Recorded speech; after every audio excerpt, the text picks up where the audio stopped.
Hello, good morning, good afternoon. कैसे हैं आप सब लोग? उम्मीद करता हूँ आप लोग बहुत अच्छे होंगे। मैं बता दूँ, मैं भी बहुत अच्छा हूँ। और इस अच्छे के साथ साथ हम लोग अच्छे काम में आगे बढ़ रहे हैं, और अच्छे काम आगे बढ़ने का मतलब निकल रहा है हम कर रहे हैं ITC. I hope you are aware. इसके पहले हम ऑलरेडी आईटीसी के कुछ पार्ट्स कर चुके हैं, इम्पॉर्टेंट पार्ट्स कर चुके हैं। आज हम एक और इम्पॉर्टेंट पार्ट करने जाने वाले हैं, जहाँ पे हम सीखने वाले हैं section number 18। Okay, have a look on this section. अब ये क्या है, कुछ स्पेशल सर्कमस्टेंसेस के बारे में पहले बात करते हैं, क्रेडिट लेने के बारे में। तो सबसे पहले एक रजिस्टर्ड पर्सन जो स्विच कर रहा है composition levy to regular scheme. Composition scheme क्या हम पहले पढ़ चुके हैं। कॉम्पोजिशन यानी कि वो स्पेशल स्कीम, याद है, गरीबों की स्कीम। वो गरीबों की स्कीम से कहाँ पे आ रहा है? रेगुलर स्कीम में आ रहा है। अब वो जो गरीबों की स्कीम थी उसमें तो आईटीसी मिलता नहीं था, लेकिन मैं पहले गरीबों की स्कीम में था। आज सपोज करो किसी एक्स पर्टिकुलर डे पे मेरा मन हो गया ये मुझे रेगुलर स्कीम में आना है। अब रेगुलर स्कीम वालों को तो मिलता है आईटीसी बट सोच के बताओ, मेरे गुड्स जिस दिन मैं कन्वर्ट कर रहा हूँ गरीब वाली स्कीम से रेगुलर स्कीम में, क्या मेरे पास कोई स्टॉक नहीं पड़ा होगा? ऑफ कोर्स पड़ा होगा। क्या मेरे पास कोई एसेट नहीं पड़े होंगे? ऑफ कोर्स पड़े होंगे। उन सब पे क्या मैंने आईटीसी क्लेम कर लिया होगा? आंसर इज़ नो, बिकॉज जब तक मैं कंपोजिशन डीलर था मैं आईटीसी क्लेम नहीं कर सकता था, तो मैंने कुछ क्लेम नहीं किया होगा। क्या आज मुझे उसका क्लेम मिलना चाहिए? ऑफ कोर्स मिलना चाहिए, बिकॉज कहीं ना कहीं अब मैं रेगुलर स्कीम में आ गया हूँ तो मुझे क्लेम मिलना चाहिए। तो डिपार्टमेंट ने या लॉ मेकर्स ने इसके बारे में ध्यान रखा है और कहा है कि भैया तुमको मिल जाएगा। कैसे मिलेगा? यहाँ पे देखो, credit entitled on inputs as such held in stock. जो भी आपका इनपुट स्टॉक में पड़ा है वो आपको मिल जाएगा। सर कौन से दिन का इनपुट? कौन से दिन का इनपुट? यहाँ पे देखो साफ साफ, on the day immediately preceding the date from which he becomes liable to pay tax under regular scheme। Suppose करो अपन आज की बात करते हैं, आज हम लोग खड़े हैं 4 अगस्त पे। सपोज आज मैं कंपोजिशन से रेगुलर स्कीम में आ रहा हूँ, तो कल के दिन एक दिन पहले, आज मैं कन्वर्ट कर रहा हूँ, एक दिन पहले कल शाम को मेरे पास क्या स्टॉक था, वो स्टॉक में जितना भी इनपुट टैक्स था वो मुझे क्रेडिट करने का, लेने का मौका मिल जाएगा। और क्या मिल जाएगा? कुछ इनपुट्स ऐसे भी हो सकते हैं जो सेमी फिनिश कंडीशन में हो सकता है मशीन में घुसे हो, वर्क इन प्रोग्रेस के स्टेट में हो। क्या उसका भी आईटीसी मिलेगा? यस, उसका भी आईटीसी मिल जाएगा। और कुछ हो सकता है जो फिनिश गुड्स बन गए हो, मतलब हो सकता है रॉ मटेरियल हो सकता है कोई वर्क इन प्रोग्रेस हो, या हो सकता है फिनिश गुड्स हो। तीनों ही केस में जो भी कल के दिन तक का है मुझे आईटीसी मिल जाएगा। ये तो हुआ नॉर्मल गुड्स के बारे में। Sir what about capital goods? देखो यहाँ पे क्या बोला, कैपिटल गुड्स के बारे में क्या मिलेगा? इन case of exempt supplies becoming taxable, ध्यान से देखना, इन case of exempt supplies become taxable, capital goods used exclusively for such exempt supply reduced by 5% per quarter और part thereof from the date of invoice। ITC claim shall be verified with the corresponding details furnished by the corresponding supplier। वो तो ठीक है, हम लोग कर ही लेंगे, कोई दिक्कत वाली बात नहीं है। अच्छा, अब यहाँ पे देखो ध्यान से, ये क्या लिख दिया इसने? ये क्या लिख दिया? क्या बोल रहा है ये? कि आपने जब भी परचेज किया होगा from the date of invoice, समझो आपकी डेट ऑफ इनवॉइस है 1 जून 2000, सपोज करो 1 जून नहीं लेते हैं, लेट्स टेक इट 1 सितंबर 2020। इस दिन मैंने कोई मशीनरी या कुछ कैपिटल गुड्स परचेज किया था। नाउ लेटर ऑन क्या हुआ? उस टाइम पे तो मैं क्या था? मैं कंपोजिशन डीलर था। या फिर यही प्रोविजन किसके लिए एप्लीकेबल है? रजिस्टर्ड पर्सन जो पहले एग्जेम्प्ट सप्लाई कर रहा था, अब क्या कर रहा है? टैक्सेबल बन गया है। एग्जाम्पल एग्रीकल्चर ले लो, पहले एग्जेम्प्ट में था मैं, अच्छा सरकार ने आज क्या बोल दिया, अब से हम टैक्स लगाएंगे। अरे तो भाई मेरे पास ऑलरेडी कोई स्टॉक पड़ा होगा, फिनिश गुड्स पड़ा होगा, रॉ मटेरियल पड़ा होगा, कोई मशीन पड़ी होगी, उसका आईटीसी का क्या। तो उस केस में या फिर कंपोजिशन से आते हैं रेगुलर टैक्स पेयर में, दोनों ही स्कीम में सेम तरीका है इनपुट लेने का। तो डेट ऑफ इनवॉइस है 1 सितंबर 2020 और आज मैं कन्वर्ट कर रहा हूँ, यानी कि date of conversion exempt to taxable क्या है मेरा डेट है आज है 4 अगस्त 2021।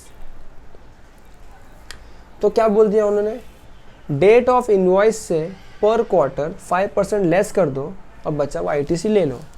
अब एग्जाम्पल को कंटिन्यू करते हैं। सपोज करो जब मैंने परचेज किया था,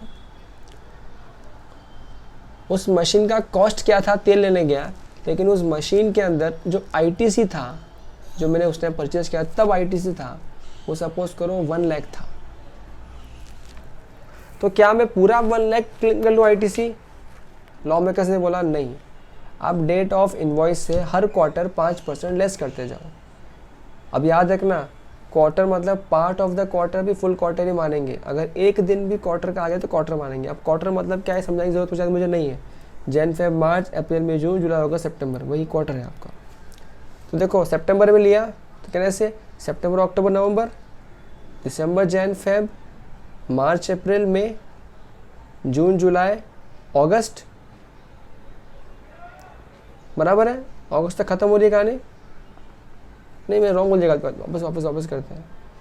अप्रैल मई जून जुलाई अगस्त सितंबर, तो एक क्वार्टर वहीं पे चले गया ना, जुलाई अगस्त सितंबर वाला क्वार्टर चले गया।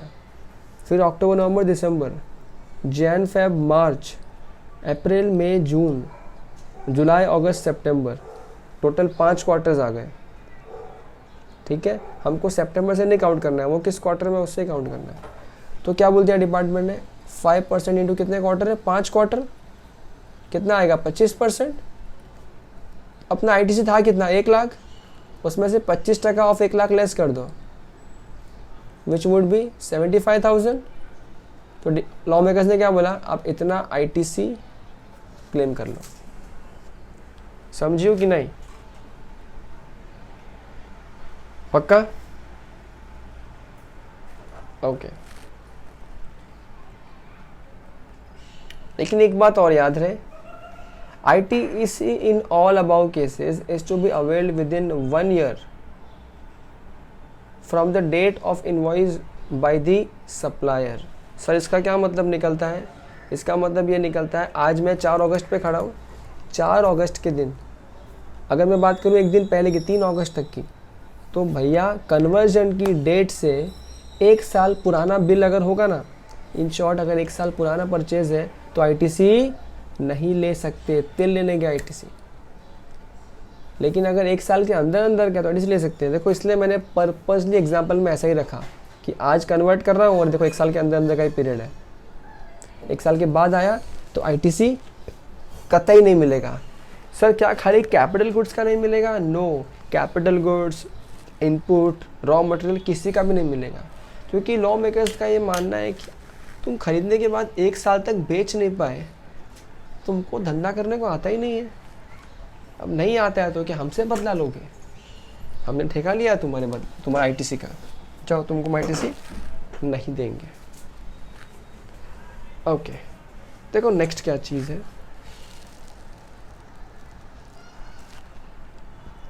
persons applying for registration within 30 days of becoming liable for registration। याद हो रहा होगा liable for registration मतलब क्या होता था, याद है हमने वो पूरी लिस्ट देखी थी। अच्छा, हालांकि एक चैप्टर अलग से आएगा आपका रजिस्ट्रेशन नाम का चैप्टर, जहाँ पे हम सीखेंगे, बट हाल फिलहाल में थोड़ा बहुत आपको आइडिया है कि टर्नओवर जब वो 20 लाख की लिमिट क्रॉस कर देता है या 40 लाख की लिमिट क्रॉस कर देता है, या कुछ एजेंट्स होते हैं जहाँ पे उनको कंपल्सरी रजिस्ट्रेशन करना पड़ता है, तो उन सारे केसेस में अपन एग्जांपल ले लेते हैं। 20 लाख की लिमिट थी, तो जैसे ही 20 लाख की लिमिट क्रॉस करेंगे रजिस्ट्रेशन कंपल्सरी हो जाएगा, तो ये उसी की बात कर रहा है। Persons applying for registration with in 30 days of becoming liable for registration. अच्छा, ये बात आपको पता होना चाहिए, लॉ मेकर्स ने ये बात लिखी हुई है साफ साफ। आप जिस दिन लाइबल हुए, देखो 20 लाख की बात थी, आप 20 लाख के लाइबल हुए आज क्या तारीख है, 4 अगस्त, आज लाइबल हो गए। जैसे ही मालूम पड़ा ना आपका टर्नओवर क्रॉस कर गया, इसके विदिन 30 डेज क्या करो, जीएसटी रजिस्ट्रेशन ले लो। सर उसके बाद लिया तो क्या, उसके कॉन्सिक्वेंसेस क्या, अभी डिस्कस करते हैं। लेकिन फिलहाल क्या बात कर रहे हैं कि 30 दिन के अंदर अंदर नंबर ले लेना चाहिए, और अगर 30 दिन में नंबर ले लिया है तो क्या, या फिर ऑल्टरनेटिवली हो सकता है लिमिट क्रॉस नहीं किया, बट मैंने क्या किया, मैंने खुद से क्या किया, रजिस्ट्रेशन करवा लिया। तो उन दोनों केसेस में क्या होगा, क्रेडिट ऑन, जो भी इनपुट आपका स्टॉक में पड़ा है, सेम वही जो कहानी थी वही वाली कहानी है। आपका रॉ मटेरियल का इनपुट, आपका वर्क इन प्रोग्रेस का इनपुट, आपके फिनिश गुड्स का इनपुट, जितना भी इनपुट पड़ा है आपको उसका आईटीसी मिल जाएगा। कब कब कब, ये देखो, on the date immediately preceding the date from which he becomes liable to pay tax, जिस दिन की लाइबिलिटी बनती है, देखो ध्यान से क्या लिखा है, जिस दिन की लाइबिलिटी बनती है, on the day immediately preceding the date from which he becomes liable to pay tax. Registration की डेट की बात कर रहा है क्या, नहीं, किसकी बात कर रहा है, आप लायबल थे तब से। मैं अपने प्रेजेंट केस की बात करूं, अगर मैं यही केस की बात करूं, 4 अगस्त से आप लायबल हो गए ना। अब रजिस्ट्रेशन आप 30 दिन के अंदर करना है, लेकिन टर्नओवर का क्रॉस कब कर दिया आपने, 4 अगस्त को। तो अब 4 अगस्त के बाद से जो भी टर्नओवर होगा उसके लिए आप लायबल हो टैक्स पेमेंट करने के लिए, जीएसटी भरने के लिए। तो इससे देखो उसने क्या बोला साफ साफ कि आपको कौन से दिन का लेना है, टैक्स लायबिलिटी कौन से दिन आएगी आपकी, 4 अगस्त से आ जाएगी। तो 4 अगस्त के एक दिन पहले कौन सी अगस्त है, 3 अगस्त, उस दिन का जो भी आईटीसी ले लो, कोई दिक्कत वाली बात नहीं है। बट ये मैंने क्या बात किया कि 30 दिन का टाइम था, रजिस्ट्रेशन उसने 30 दिन में ले लिया, तब तो ऐसा हो जाएगा।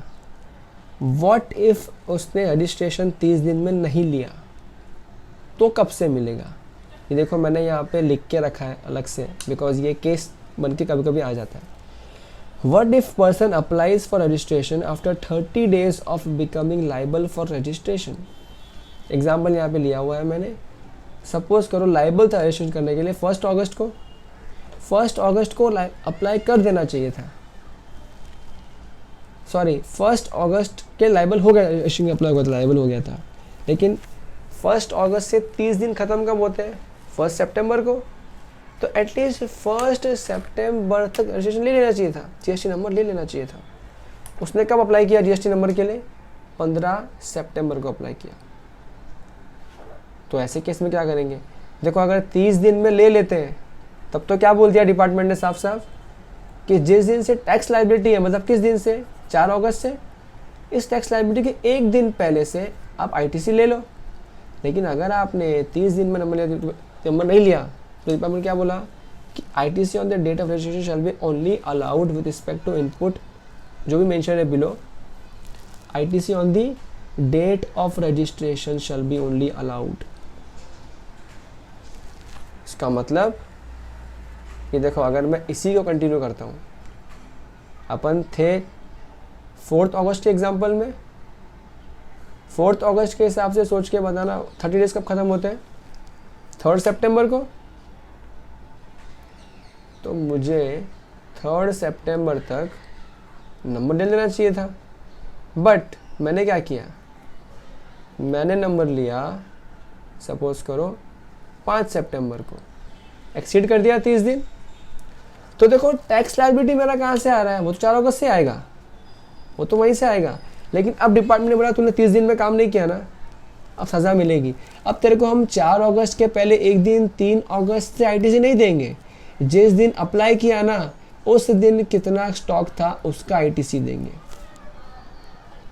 इसका मतलब ऐसे कैसे पता है क्या होगा, आईटीसी इस डेट से मिलेगा लेकिन टैक्स पेमेंट 4 अगस्त से करना पड़ेगा। समझा क्या, इतना डीप हालांकि पूछते नहीं, बट आपको थोड़ा आइडिया होना चाहिए। अच्छा याद रहे, ऐसे केस में कैपिटल गुड्स का कोई आईटीसी नहीं मिलता, दोनों भी केस में नहीं मिलेगा। अच्छा इसको याद कैसे करें, इसका सिंपल लॉजिक क्या है, देखो अगर पहले आप रजिस्टर्ड थे जीएसटी में, भले ही कॉम्पोजिशन में थे, गरीबों की स्कीम में थे, या भले ही एग्जेम्प्ट में थे, आप टैक्सेबल में आ गए, लेकिन आपके पास जीएसटी नंबर था ना पहले से, तो डिपार्टमेंट ने बोल दिया कैपिटल गुड्स का आईटीसी दे देंगे। लेकिन बाकी दोनों केस में क्या है, जीएसटी नंबर ही आज ले रहा है, पहले था ही नहीं, तो कैपिटल गुड्स का आईटीसी क्यों नहीं देंगे जा, ठीक है। इनमें भी सेम कंडीशन एप्लीकेबल है। कौन सी कंडीशन, कि 1 साल के अंदर अंदर के इन्वॉइस होने चाहिए, वरना आईटीसी क्लेम कर सकते नहीं हो। ये उसके अलावा कुछ और कंडीशंस हैं जो आपको पता होनी चाहिए। कंडीशंस, कैसे लोगे credit, filing of electronic declaration file करोगे, giving details of inputs held in stock contain in semi finish या फिनिश गुड्स या कैपिटल गुड्स जो भी है आपके, on which credit becomes eligible. आपको डिक्लेरेशन फाइल करना पड़ता है जीएसटी के कॉमन पोर्टल पे।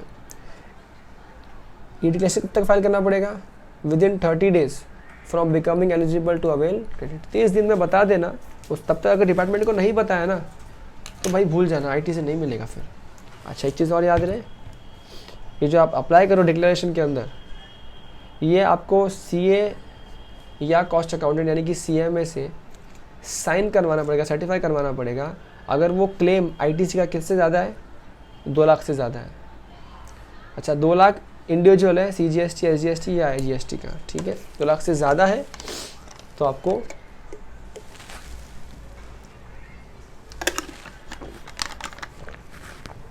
प्रैक्टिसिंग सीए या सीएमए से साइन भी करवाना पड़ेगा, समझियो। ये 2 लाख वाला पॉइंट कभी भी एमसीक्यू वगैरह में पहुंच सकते हैं। अच्छा, व्हाट नेक्स्ट, वो पॉइंट नंबर ए था। अब point number B, special circumstances कुछ ऐसे हैं जहाँ पे आपको रिवर्सल भी करना पड़ता है। रिवर्सल ऑफ क्रेडिट या पेमेंट ऑफ अमाउंट एक ही बात है, मैंने पहले भी बात किया था, या तो आईटीसी रिवर्स करो या आउटपुट टैक्स में ऐड करो, बात तो एक ही है, टैक्स पेमेंट जा ही रहा है दोनों केसेस में अंदर। कुछ सर्कमस्टेंसेस ऐसे हैं जहाँ पे हमको रिवर्स करना पड़ता है। देखो पहला सर्कमस्टेंस कौन सा है, पहला, registered person who has availed ITC switching from a regular scheme of payment to composition levy। ऊपर वाले का रिवर्सल, भाई आज मैं बड़ा आदमी था, रेगुलर स्कीम, कल मेरा मन हो गया साहब मुझे छोटी स्कीम में आना है, गरीबों की स्कीम में आना है, तो डिपार्टमेंट क्या बोलता है, आजा साहब वो आईटीसी में तो ले रखा है, रिवर्स कर बेटा, जितना आईटीसी ले रखा है कैपिटल गुड्स पे, नॉर्मल गुड्स पे, इनपुट पे, वर्क इन प्रोग्रेस पे, फिनिश गुड्स पे, सब क्या कर, रिवर्स कर दे और जा भाग यहाँ से गरीबों की स्कीम में फुट। अच्छा, और किसके लिए है, supplies of registered person getting wholly exempt from tax. पहले मैं टैक्सेबल गुड्स में डील करता था, अचानक मैं बोलता हूँ मैं खेती बाड़ी करना है, मेरे को एग्जेम्प्ट काम करना है, तो डिपार्टमेंट बोलता है ठीक है कर ले, वो जो तू आईटीसी खा के बैठा है ना हमारा, उसको रिवर्स कर दे, चल। बोला ठीक है। नेक्स्ट क्या है, रजिस्ट्रेशन ही कैंसिल कर रहा हूँ मेरा। मैं जब डिपार्टमेंट को रजिस्ट्रेशन कैंसिल कर रहा हूँ, डिपार्टमेंट क्या बोलेगा, जो आईटीसी लेके रखा है कैंसिल कर दे। अच्छा ध्यान से देना, आईटीसी लेके रखा है वो कैंसिल कर दे, ये कहीं नहीं बोला है कि आईटीसी का जो बैलेंस है वो कैंसिल कर दे। इसका मतलब क्या है, आईटीसी आपने ले रखा है, भले आज बैलेंस नहीं है बट आप ले रखा है ना। अच्छा किसकी बात कर रहा हूँ मैं, ये 2 चीज़ों की बात कर रहा हूँ। एक है जो आपने जिस दिन नंबर कैंसिल किया या गरीबों की स्कीम में कन्वर्ट किया या टैक्सेबल से एग्जाम में आए, उस दिन आपका जो भी रॉ मटेरियल था, वर्क इन प्रोग्रेस था या फिनिश गुड्स था स्टॉक में, उसी दिन या तो वो या आपका कैपिटल गुड्स।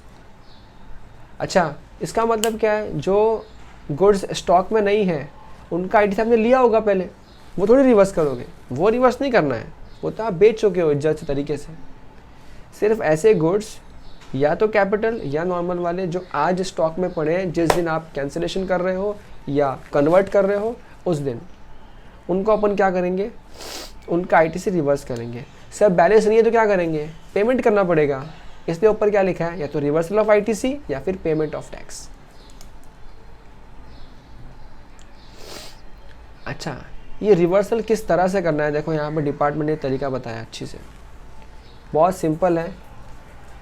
रिवर्स करोगे कैसे, manner of reversal of credit. Input normal वाला जो गुड्स है उनकी बात कर रहे हैं, proportionate reversal based on corresponding invoices.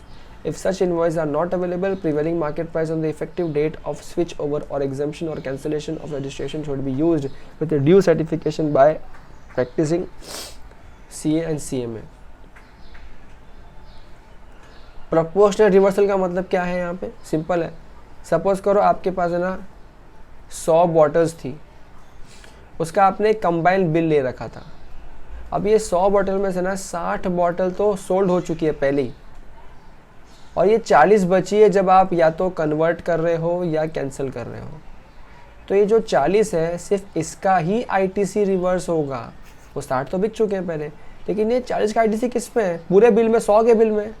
हम क्या करेंगे, इसको प्रपोर्शनेटली 40 यूनिट्स का अमाउंट अलग करके उसको रिवर्स कर देंगे या फिर आउटपुट टैक्स लायबिलिटी में ऐड कर देंगे।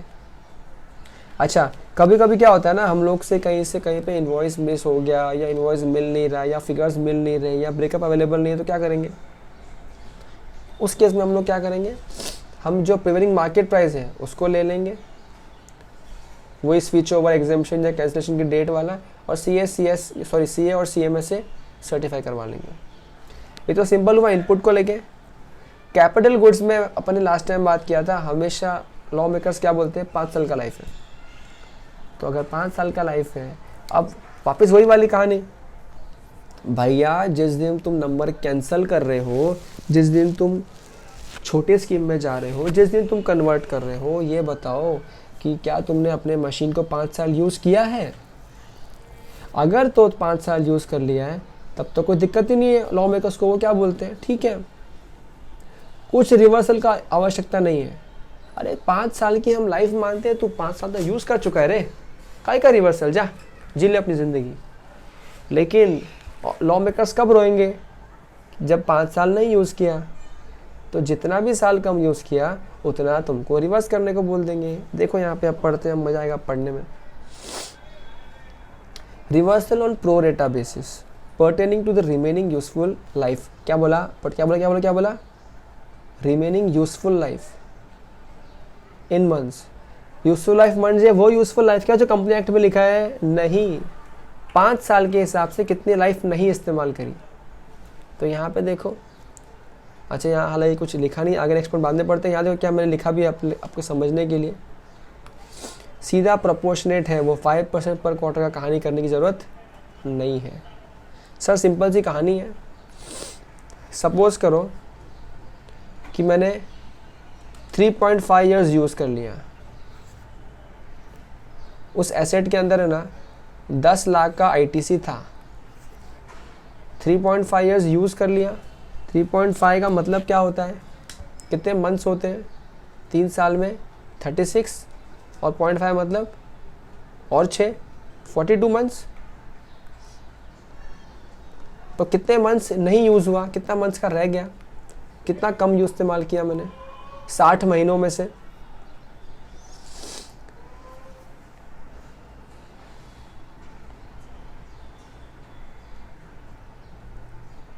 यस जल्दी जल्दी बताओ।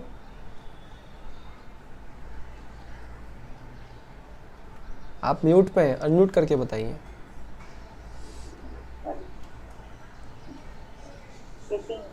18 मंथ्स। तो देखो सिंपल है, 10 लाख का 18 डिवाइड बाय 60 क्या आएगा?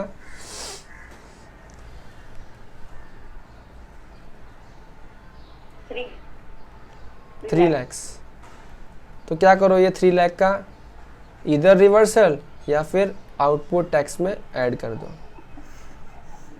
समझ में आ गया? तो बस ये मूल मंत्र याद रहे कि आपको कोई भी मशीन कैपिटल गुड्स 5 साल यूज़ करने नहीं किया तो सज़ा लगेगी। अच्छा देखना, पूरा एक्ट में ना बाकी सब जगह पे ना 5% पर क्वार्टर लेस करने वाली बात ही हो रही है। सिर्फ एक जगह ऐसी है जहाँ पे सीधा मंथ से काम कर रहे हैं, तो ये ध्यान रखना, कंफ्यूज ना हो जाना। एंड आप फिर से म्यूट कर लो बिकॉज बहुत डिस्टर्बेंस आ रहा है वहाँ से। ओके, तो I hope this is clear. Let us come to next point. Supply of capital goods या फिर plant and machinery on which ITC has been taken. अब ये क्या कहानी है? देखो, हम जब नॉर्मल गुड्स बेचते हैं ना, जो रेगुलर रोज़मर्रा के गुड्स बेचते हैं, वहाँ तो सिंपल है, हम लोग ITC क्लेम करते हैं, जो सेल करते हैं उसका GST भर देते हैं और कहानी सॉल्व हो जाती है। लेकिन एक बात बताओ, जो कैपिटल गुड्स हम लोग परचेस करते हैं, जो प्लांट एंड मशीनरी परचेस करते हैं, लॉ मेकर्स ने क्या माना है कि आप कम से कम 5 साल तक यूज़ करो। आपने क्या किया, कोई मशीन लास्ट ईयर परचेस किया, इस साल बेच दिया, चलता है क्या ऐसा? ऑफ कोर्स नहीं चलता। तो जब वो नहीं चलेगा तो दर्द होगा लॉ मेकर्स को। दर्द होगा तो क्या बोलेंगे, ये जो तुमने 5 साल के पहले बेचा ना, तो जितना कम इस्तेमाल किया ना उतना रिवर्स कर दो ना भाई। देखो, बेचने से तो लॉ मेकर्स मना नहीं कर सकते आपको। आपकी कोई मजबूरी हो सकती है, नई टेक्नोलॉजी आ सकती है, नया R&D आ सकता है, या हो सकता है आप बर्बाद हो गए। मैं तो बेचूंगा, बेचना ITC रिवर्स कर दे भैया, उसके बाद बेचना है, जो बेचना है बेच दे, बेच के मर जा, लेकिन ITC रिवर्स कर दे पहले।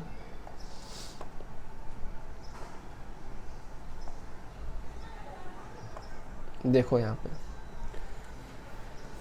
Amount to be paid is equivalent to higher of the following. ये 1 और 2 में से जो हायर होगा वो पेमेंट करना पड़ेगा आपको। देखो ध्यान से, कौन सा? ITC ऑन कैपिटल गुड्स और plant and machinery less 5% per quarter और part thereof from the date of invoice. क्या बोला क्या बोला क्या बोला? आप ध्यान से देखो, ITC ऑन कैपिटल गुड्स या प्लांट एंड मशीनरी, जितना भी ITC था, सपोज 10 लाख का ITC था, उसमें से क्या करो, 5% पर क्वार्टर यूज़ कर दो, जितना यूज़ कर लिया है। अब मैं ऐसा बोलूँ जितना नहीं यूज़ किया है वो लो, या फिर जितना यूज़ किया माइनस कर दूँ, एक ही बात है। अल्टीमेट माइंड में याद रहे कि जितना नहीं इस्तेमाल किया है वही रिवर्स हो रहा है। तो ये जितना है उसमें से जितना यूज़ किया उसको लेस कर दिया। तो जो भी अमाउंट आएगा यहाँ पे, एक वो अमाउंट और tax on transaction value of such capital goods और प्लांट एंड मशीनरी सोल्ड। अब देखो, एक तो हुआ जो मैंने परचेज किया था वहाँ से कंपेयर करना। फॉर एग्जांपल सपोज करो हमने 10 लाख की परचेज की थी और समझो 5% पर क्वार्टर लेस किया, तो समझो अमाउंट निकल के आया, अनयूटिलाइज का अमाउंट निकल के आया 4 लाख रुपए का। जानते काम करो 8 लाख का अमाउंट आया, तो ये आंसर क्या आया इधर, 8 लाख आया। तो 8 लाख रिवर्स करना है क्या? नहीं, कंपेयर करना है किससे? जो मैं प्लांट एंड मशीनरी बेच रहा हूँ उस पर कितना टैक्स बनता है। अब सपोज करो यही मशीनरी मैंने बेच दी 50 लाख रुपए की, और मान के चलो यहाँ पे सिंप्लिसिटी के लिए 10% का टैक्स रेट था, तो 50 लाख पे 10% कितना होता है, 5 लाख। तो यहाँ पे टैक्स कितना भरने को आएगा, 5 लाख, है ना? 5 लाख टैक्स भरने को आ रहा है, और ऊपर कितना आ रहा है, रिवर्सल कितना आ रहा है, 8 लाख। हायर कौन सा है, 8 लाख। तो क्या करोगे आप, 8 लाख भरोगे, यानी कि 8 लाख रिवर्स करोगे। ऑल्टरनेटिवली सपोज करो मैंने यही मशीन ना 1 करोड़ में बेच दी, 1 करोड़ में, तो 1 करोड़ का 10% कितना आएगा, GST अमाउंट 10 लाख। अब हायर कौन सा हुआ, 10 लाख, तो आपको इतना पेमेंट करना पड़ेगा। समझ में आता है? Okay, what next? If amount at 1, ये फर्स्ट वाला अमाउंट एक्सीड करता है नंबर 2 से, तो रिवर्सल होगा आउटपुट टैक्स में ऐड करके। Separate ITC reversal is to be done for CGST IGST। Simple तो अपने को पता ही है कि C, S और I का सेपरेट करना पड़ेगा, और अगर 1 ज़्यादा है तो रिवर्स करना पड़ेगा। देखो मैंने यहाँ लिखा हुआ है, जस्ट लेटिंग अस नो पे करने का स्टाइल डजेंट मैटर, जो अपने सीखा है वही चीज़ें लिखी है, ठीक है। और क्या है, tax to be paid on transaction value. देखो यहाँ पे, देखो ध्यान से क्या बोल रहा है, tax to be paid on transaction value. इसका मतलब, एक बात ध्यान दे रहे हो, ऊपर क्या बोला, व्हिचएवर इज हायर, लेकिन ये कुछ चीज़ है ऐसी जिसके लिए क्या बोला कि जितने में तुम बेच रहे हो ना, बस वही टैक्स दे दो, बहुत है। अच्छा, ऊपर वाले में जो डिपार्टमेंट ने इतना नाइंसाफ़ी क्यों किया? नाइंसाफ़ी नहीं किया, बहुत सही किया। पब्लिक इतना शाना होता है, क्या करता है मालूम है क्या, 10 लाख का खरीदा या 1 करोड़ का खरीदा, उसका ITC पूरा इस्तेमाल कर लिया। अब अगर रिवर्सल की तो बात अगर होती नहीं तो क्या होता, मैंने लिया 100 करोड़ का, 1 करोड़ का, और मैंने बेच दिया आधे से भी आधे रद्दी के भाव के अंदर, तो मेरे तो मजे हो गए। तो लॉ में किसने क्या बोला, नहीं भाई तू 5 साल से पहले बेच रहा है मतलब तो तू बहुत अमीर आदमी है या तेरे में बहुत चर्बी है। अगर अमीर आदमी है तो भी हमारा जो आईटीसी तू लिया था उसको रिवर्स कर, अगर तेरे में चर्बी है चर्बी तो भी रिवर्स कर। तू भला मानुस तो हो नहीं सकता है। क्या है, या तो तेरे में चर्बी है तो बहुत बड़ा आदमी है, भर रिवर्स करके। लेकिन ये जो कुछ चीज़ें हैं ना यहाँ पे इतने ज़्यादा धांधलेबाजी नहीं होती है। ये कुछ चीज़ें जो हम पढ़ने जा रहे हैं, ऊपर तो क्या है बड़े बड़े प्लांट मशीनरी होते हैं, वहाँ दिक्कतें ज़्यादा होती है, यहाँ पे ऐसा नहीं है। तो यहाँ क्या है देखो, बोला ट्रांजेक्शन वैल्यू पे जो बेचोगे ना उसका ही मान लेंगे। क्या, व्हेन रिफ्रैक्टरी ब्रिक्स, ये कौन सी ब्रिक्स है, होती है ना ईंटें वीटें जो होती है, ये स्पेशल ईंट्स होती है जो बनाई जाती है हाई टेम्परेचर को संभालने के लिए। वो या जो माउल्ड्स जो ढांचे होते हैं ना, ढांचे जैसे गणपति बप्पा बनते तो उनके एक ढांचा होता है जिसमें बनाया जाता है पीओपी को यूज़ करके। वो कोई डाइज या जिग्स है या कोई फिक्सचर्स है, क्या ये सब है, ये सब आप जो चिंदी मिंदी सामान आप बेचते हो ना, ये भी कैपिटल गुड्स के काउंटिंग में जाते हैं। लेकिन जब आप इसको बेचते हो तो ये तो रद्दी में स्क्रैप में बेचा है आपने, स्क्रैप में। इसका हम तुमको क्या बोलेंगे, वो हिसाब करो कितना साल यूज़ किया, रिवर्स करो। पब्लिक बोलेगा तो पागल है क्या गवर्नमेंट, रद्दी कैसा मांगेगा हम लोग से अभी। तो गवर्नमेंट ने क्या बोला कि बॉस इसमें सीधा जो बेचा उसका वैल्यू का टैक्स दे दो, वो विच एवरेज हाई का मच करने का ज़रूरत नहीं है। समझियो कि नहीं, ठीक है। तो आई होप ये वाला पूरा कॉन्सेप्ट समझ में आ गया हो। कहीं कोई दिक्कत, ठीक है। Moving further, let's switch to this part.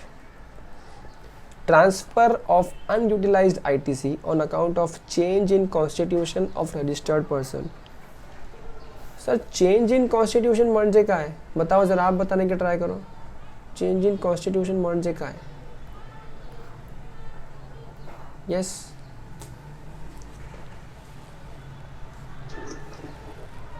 क्या होता है चेंज इन कॉन्स्टिट्यूशन? फॉर्म से कंपनी हो गया, एग्जैक्टली मैं प्रोप्राइटर से पार्टनरशिप फर्म बन गया, या फर्म से कंपनी बन गया, या HUF से कुछ और बन गया। कोई भी अगर रजिस्टर्ड पर्सन है और अपना कॉन्स्टिट्यूशन का टाइप चेंज कर रहा है तो वहाँ पे कैसे ट्रांसफ़र होगा ITC, देखो ये जानना बहुत ज़रूरी है। सपोज़ करो मैं एक प्रोप्राइटर हूँ, मेरा बिजनेस बहुत बड़ा हो गया, इतना बड़ा हो गया कि अब मेरे को लग रहा है कि मुझे तो अब कंपनी खोलनी है, लिमिटेड कंपनी खोलनी है। अब मैं डर रहा हूँ कंपनी जैसे ही खोलूँगा तो मेरे प्रोप्राइटर वाले GST नंबर के ऊपर बहुत सारा ITC पड़ा है, लाखों रुपए का ITC पड़ा है। अगर वो मेरा ITC डूब जाएगा तो क्या मैं कभी भी, मुझे प्रेरणा मिलेगी खुद को अपग्रेड करने की, कंपनी खोलने की? Answer is no.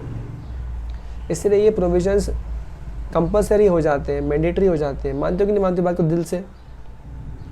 तो चलो दिल से मानते हो तो दिल से पढ़ाई करते हैं। क्या लिखा है? In case of sale, merger, amalgamation, lease or transfer of business, unutilized ITC can be transferred to the new entity if there is a specific provision for transfer of liability to the new entity. The inputs and capital goods so transferred should be duly accounted for by the transferee in the books of accounts. याद रहे, ये new entity जो है, हमारी जो company है, उसमें ITC तभी ट्रांसफ़र होगा अगर प्रॉपर स्पेसिफिक प्रोविजन बनाया जा रहा है लाइबिलिटीज़ को भी ट्रांसफ़र करने का। अगर नई कंपनी में सिर्फ एसेट ट्रांसफ़र हो रहे हैं और लाइबिलिटी ट्रांसफ़र नहीं हो रही है तो दिक्कत है। क्यों दिक्कत है? अगर सिर्फ एसेट जा रहे हैं, लाइबिलिटी जा ही नहीं रही है, तो कल को जब डिपार्टमेंट वाले कुछ मांगेंगे कंपनी से फूक के भाई टैक्स पेमेंट दो, कंपनी बोलेगी देखो एग्रीमेंट में क्या लिखा है, हमने सिर्फ एसेट लिया है, हम लाइबिलिटी पेमेंट नहीं करेंगे। तो क्या बोला, अगर तुम लाइबिलिटी टेक ओवर नहीं कर रहे तो भैया हम तुमको हमारा ITC भी नहीं ट्रांसफर करने देंगे। ठीक है, नेक्स्ट क्या है? In case of demerger, ITC is apportioned in the ratio of value of entire assets including assets on such ITC has not been taken of the new units as per the demerger scheme। Simple सी कहानी है, आपके जितने भी assets हैं उनके ratio में आप ट्रांसफ़र कर दो ITC को भी। क्योंकि अब कंपनी बंद तो हो नहीं रही है, कंपनी चल रही है। कल को रिलायंस का मन होता है कि मुझे जियो को अलग से कंपनी बनाना है, तो रिलायंस का आईटीसी जियो में भी ट्रांसफ़र होगा, लेकिन कितना, जितने एसेट्स प्रपोर्शनेटली वहाँ गए उसका। अब कभी भी याद देना, कभी क्वेश्चन आ जाए तो ऐसा मत करना कि जिन एसेट्स पे आईटीसी मिलता है सिर्फ उनका प्रपोर्शनेट लो ना। काफ़ी सारे एसेट्स पे आईटीसी नहीं मिलता। जैसे एग्जांपल लैंड है, एग्जांपल लैंड एंड बिल्डिंग का कोई पार्ट है, कोई वर्क्स कॉन्ट्रैक्ट का कोई पार्ट है जो आपने काम करवाया, उस पर आईटीसी, आपका आईटीसी वगैरह बंद जो मिलता ही नहीं कभी आपको। In short, on all the assets जहाँ पे आईटीसी मिले या ना मिले, आप सबको चेक करोगे, प्रोपोर्शनेट निकालोगे और उसको डिवाइड करोगे। नेक्स्ट क्या है, details of change in constitution are to be furnished on common portal along with the request to transfer, along देखो आपको रिक्वेस्ट करना होगा डिपार्टमेंट को, to transfer unutilized ITC. CA या CMA certificate is to be submitted certifying that the change in constitution has been done with specific provision of transfer of liability. ये काम होता है GST ITC 02 के form में। Common portal पे एक form मिलता है, ये फॉर्म भरना है कि हमारा कॉन्स्टिट्यूशन चेंज हो गया है, CA और CMA से सर्टिफाइड करवाना है कि हाँ लाइब्रेरी साथ में ट्रांसफ़र हो रही है, उसके बाद आपका ITC ट्रांसफ़र हो जाएगा। Upon acceptance of such details by the transferee on the common portal, the unutilised ITC is credited in his electronic credit ledger. देखो होता है क्या है, सपोज प्रोप्राइटर वाली बात करता हूँ, मैंने अपनी प्रॉपर्टी कंसर्न बंद की है, मैंने प्रॉपर्टी कंसर्न से ही डिक्लेरेशन फाइल किया है कि मैंने अब ये कंपनी नई कंपनी बनाई है, अब उसमें आईटीसी ट्रांसफ़र कर दो। CA CMA का साइन करवा लिया और फाइल कर दिया। जैसे मैं फाइल करूँगा ना, तो जो ट्रांसफ़र यानी कि जो मेरी कंपनी है, उस कंपनी के कॉमन पोर्टल पे एक रिक्वेस्ट एक्सेप्टेंस आएगा कि आपको वहाँ से आईटीसी आपको एक्सेप्ट करना है क्या। अगर एक्सेप्ट किया कंपनी ने, तो मेरा जितना आईटीसी यहाँ खड़ा है एज इट इज़ पूरा का पूरा हमारा ट्रांसफ़र हो जाएगा, और उसने रिक्वेस्ट नहीं किया तो ट्रांसफ़र नहीं हो पाएगा। ठीक है,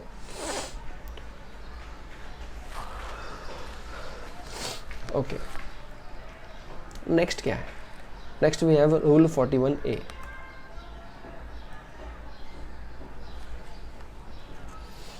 transfer of unutilized ITC on obtaining separate registration for multiple place of business within a state or union territory। देखो ध्यान से, registered person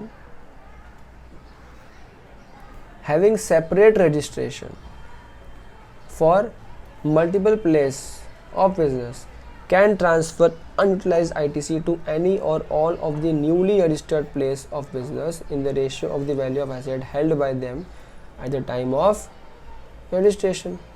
थोड़ा थोड़ा डीमर्जर जैसा हो गया ये, है ना। डीमर्जर जैसा कैसे हो गया कि भैया मेरे ही पैन नंबर के ऊपर अगर मेरी मल्टीपल, आई रिपीट, अगर मेरे ही पैन नंबर पे अगर मेरी मल्टीपल रजिस्ट्रेशन चलती है मल्टीपल प्लेसेस के लिए, तो क्या करूँगा, जहाँ पे आईटीसी रह रहा है अनयूटिलाइज्ड, तो जो भी मैं नई नई ऑफिसेस खोल रहा हूँ वहाँ पे मैं अपना ही आईटीसी को ट्रांसफ़र कर सकता हूँ। चाहो तो लिख देता हूँ साथ में यहाँ पे तुम्हारे लिए। क्या हो गया इसको, अच्छा सॉरी उल्टा पकड़ लिया मैंने। If you want I can write here, this is what, same like demerger system, वहाँ भी हम एसेट के रेशियो में ट्रांसफ़र करते थे और यहाँ भी एसेट के रेशियो में ट्रांसफ़र करते हैं। नेक्स्ट क्या है, value of asset means the value of entire assets, सभी एसेट्स का लेंगे इर्रिस्पेक्टिव उस पर आईटीसी क्लेम मिलता था या नहीं मिलता था, फ़र्क नहीं पड़ता, सबके रेशियो में डिवाइड करेंगे। रजिस्टर्ड पर्सन, यहाँ पे भी क्या करेगा, सेम कहानी है। जो पर्सन जिसको ट्रांसफ़र करना है वो क्या करेगा, कॉमन पोर्टल पे 30 दिन के अंदर अंदर ITC 02A नाम का फॉर्म भरेगा और ये जो सामने वाला बंदा है वो उसको एक्सेप्ट करेगा और ITC ट्रांसफ़र हो जाएगा। समझियो। अच्छा, इसके बाद हम लोग इस चैप्टर के आखिरी पार्ट पे आ जाते हैं जिसका नाम है ISD। ये जो ISD वाला पार्ट है, ये वाला पार्ट काफ़ी इंटरेस्टिंग पार्ट है। अब देखना ये है कि हम इसको इसी पार्ट में कंटिन्यू करें या नेक्स्ट लेक्चर इसको शेड्यूल करें।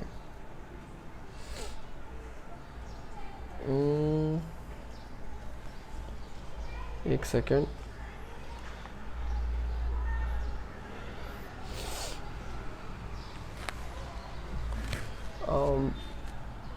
अप्रॉक्सीमेटली हमारा लेक्चर वापस 50 मिनट के आसपास का तो हो चुका है, तो let's break it out in the next part.